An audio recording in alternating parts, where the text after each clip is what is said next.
بسم اللہ الرحمن الرحیم۔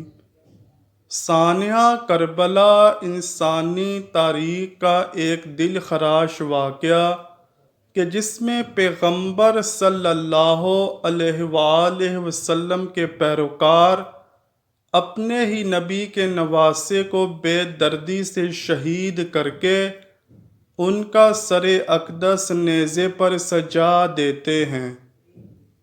11 محرم کو عمر بن سعد اپنے ان ساتھیوں کو دفنا دیتا ہے کہ جو اہل بیت کے ہاتھوں قتل ہوئے تھے، اور سید زادوں اور اصحاب کے 72 جسد مبارک بے گور و کفن چھوڑ دیے جاتے ہیں۔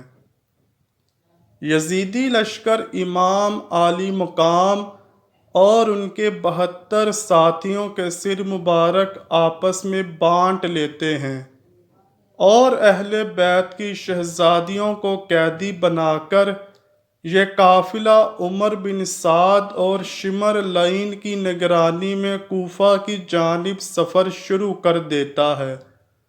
ادھر کوفہ کا گورنر عبید اللہ ابن زیاد اسیران کربلا اور شہداء کے سروں کو دیکھنے کے لیے بے تاب بیٹھا ہے، اور پورے کوفہ کو دلہن کی طرح سجا دیا جاتا ہے۔ اسیران کربلا کے قافلے کے حالات یہ ہیں کہ شہداء کے سر نیزوں پر ہیں اور رسول اللہ صلی اللہ علیہ وآلہ وسلم کی شہزادیوں کو بغیر کجاوے کے اونٹوں پر سوار کیا گیا ہے، جبکہ امام عالی مقام کے لخت جگر شہزادہ امام زین العابدین کے ہاتھ بندھے ہوئے ہیں اور ان کو پیدل سفر پر مجبور کیا جا رہا ہے۔ اللہ اکبر۔ حضرت امام زین العابدین بیماری سے نڈھال ہیں اور تھوڑے سے سفر میں ہی تھک جاتے ہیں، جگہ جگہ رک کر سانس لیتے ہیں، لیکن شمر ملعون کوڑے مارتا ہے اور چلتے رہنے کا حکم صادر کرتا ہے۔ ادھر دوسری طرف جہاں کربلا میں لاشیں بکھرے پڑے ہیں، 13 محرم کو وہاں قبیلہ بنو اسد کی عورتیں دریائے فرات سے پانی بھرنے آتی ہیں تو لاشیں دیکھ کر ان کی چیخیں نکل جاتی ہیں، اپنے مردوں کو بلا کر لاتی ہیں اور تمام جسد مبارک کو ایک گھڑ سوار شخص کی ہدایات کے مطابق دفنایا جاتا ہے۔ اسیران کربلا کا قافلہ کوفہ کی جانب رواں دواں ہے۔ یزیدی سپاہیوں نے سستانے کے لیے قافلے کو راستے میں روکا۔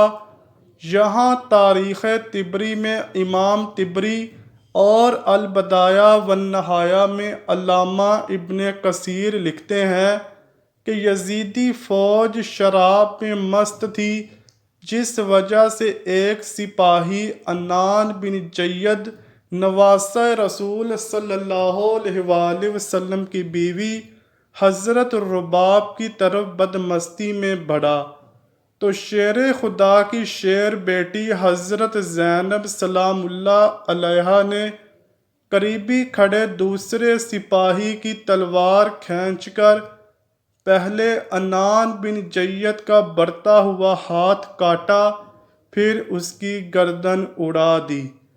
اس واقعے کے بعد کافی دیر تک لشکر میں خاموشی چھائی رہی۔ پھر حضرت زینب نے وہاں پر اہل بیت کی عظمت کے بارے میں خطبہ ارشاد فرمایا۔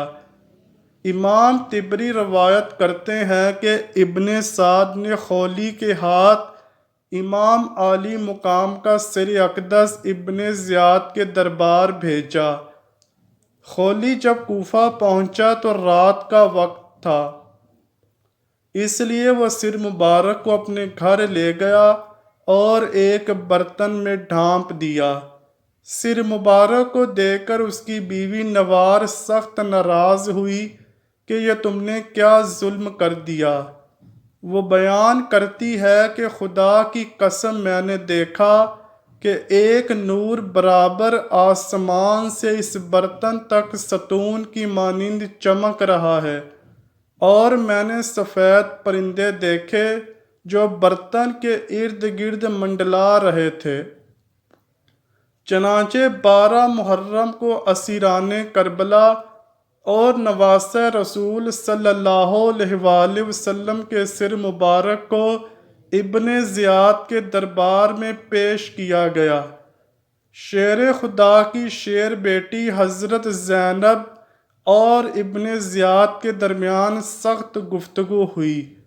کوفہ کا درندہ صفت خون خوار حاکم عبید اللہ ابن زیاد، جس کی تلوار سے خون ٹپک رہا ہے، جو فرزند رسول امام حسین اور ان کے اعوان و انصار کا خون بہا کر مست و مغرور اور کامیابی کے نشے میں بالکل چور ہے، اس کے مقابلے میں حضرت امام زین العابدین ایسا بے باک اور سخت لب و لہجہ اختیار کرتے ہیں کہ ابن زیاد آپ کے قتل کا حکم جاری کر دیتا ہے۔ چنانچہ اگر جناب زینب سلام اللہ علیہا ڈھال کے مانند آپ کے سامنے آ کر یہ نہ کہتی کہ میں اپنے جیتے جی ایسا ہرگز نہ ہونے دوں گی، اور ایک عورت کے قتل کا مسئلہ درپیش نہ آتا، نیز یہ کہ قیدی کے طور پر دربار شام میں حاضر کرنا مقصود نہ ہوتا، تو عجب نہیں کہ ابن زیاد امام زین العابدین کے پاک خون سے بھی اپنے ہاتھ رنگین کر لیتا۔ ابن زیاد نے شہداء کے سروں اور کربلا کے اس قیدی قافلے کو شمر لعین اور طارق کی قیادت میں یزید کے دربار شام کی طرف روانہ کر دیا۔ شیخ وارزمی اور ابن عاصم لکھتے ہیں کہ جب قافلہ کوفہ سے شام کی طرف روانہ ہوا تو اہل بیت سے ایسے ہی سلوک کیا گیا جس طرح جنگ میں جیتتے ہوئے قیدیوں سے کیا جاتا ہے۔ اللہ اکبر! اندازہ کیجئے دوستو، کیسے بدبخت ہوں گے ان شہروں کے لوگ جہاں سے قافلہ گزرا، لیکن وہ صرف خاموش تماشائی بنے رہے۔ امام زین العابدین سے منسوب روایات ہیں، ابن زیاد شمر و طارق کا قیدیوں سے برتاؤ منقول ہوا ہے۔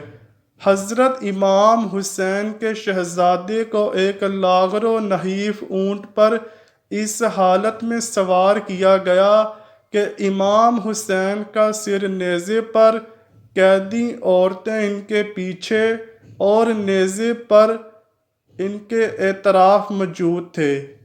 اگر امام کی آنکھ سے آنسو جاری ہوتا ہے تو وہ ان کے سر پر نیزے مارتے ہیں کہ یہاں اس حالت میں وہ شام میں داخل ہوئے۔ شام کے شہر حلب میں مقام مشہد النقطہ کے گرجا گھر کے قریب یہ قافلہ رکا، تو جب راہب نے دیکھا کہ قافلے کے ساتھ ایک شہید کا سر موجود ہے جس میں سے تازہ خون بہہ رہا ہے، تو اس نے قافلے سے پوچھا کہ آپ کون لوگ ہیں اور یہ سر مبارک کس کا ہے؟ یزیدی فوج نے کہا، یہ فوج یزید کی ہے اور یہ سر حسین ابن علی کا ہے۔ راہب کہنے لگا، سیدھی طرح کہو یہ سر تمہارے نبی صلی اللہ علیہ وآلہ وسلم کے نواسے کا ہے۔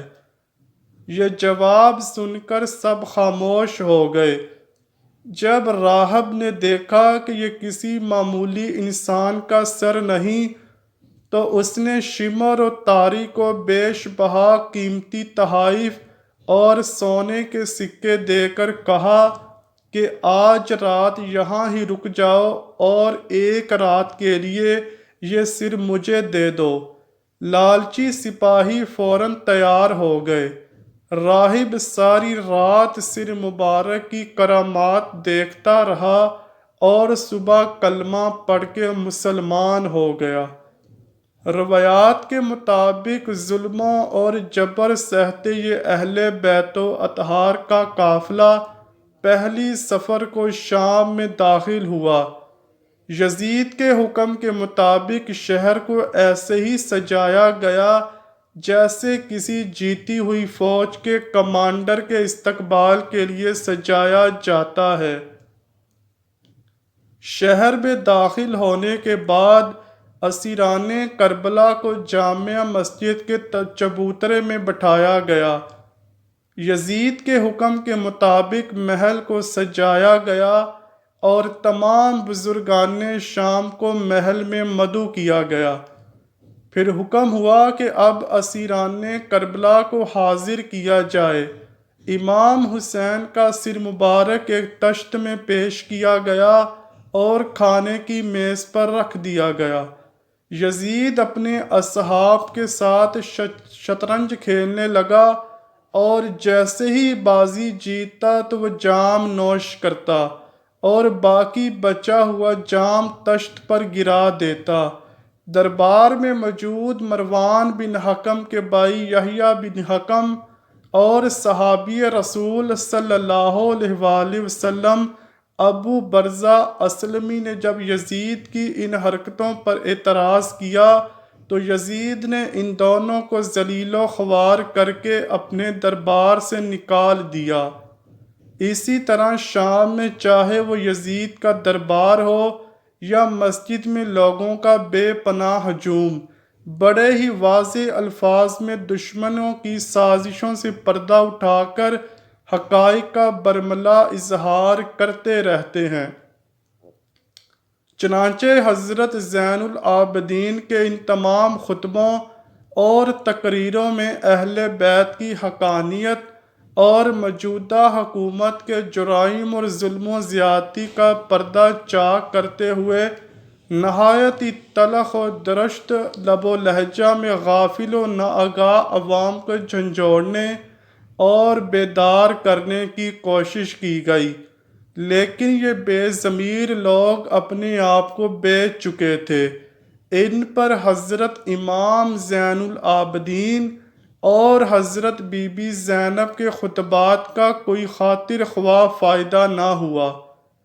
سبھی کی مائیں بہنیں اپنے اپنے گھروں میں تھیں، جبکہ حضور پاک صلی اللہ علیہ وآلہ وسلم کے نواسے کی بیویاں، بہنیں اور بیٹیاں قیدی بنے دربار میں موجود ہیں۔ اللہ اکبر! کیوں نہ وہاں موجود لوگوں کے دل پھٹ پڑے۔ اس کے بعد یزید نے قافلے کو آزاد کرتے ہوئے مدینہ منورہ بھیج دیا۔ اللہ پاک سے دعا ہے کہ ہم نبی آخر الزماں حضرت محمد صلی اللہ علیہ وآلہ وسلم اور ان کی پاک آل پر اپنی جان نثار کرنے والے بن جائیں۔ اے اللہ پاک، ہمارے گناہوں کو بخش دے، ہمیں اور ہمارے دلوں کو بغض اہل بیت سے پاک رکھنا، اور ہمارا حشر بروز قیامت حضور اکرم صلی اللہ علیہ وآلہ وسلم اور ان کی آل پاک کے ساتھ کرنا۔ کمنٹ سیکشن میں آمین لکھنا مت بھولیے گا، نہ جانے کس کی آمین قبول ہو اور ہمیں بھی اہل بیت کے نوکروں میں شامل کر لیا جائے۔ امید کرتا ہوں کہ آپ کو ویڈیو ضرور پسند آئی ہوگی۔ اگر ویڈیو پسند آئی ہے تو ویڈیو کو لائک کیجئے، شیئر کیجئے اور چینل کو لازمی سبسکرائب کیجئے۔ ملتے ہیں اگلی ویڈیو میں، تب تک کے لیے اللہ حافظ۔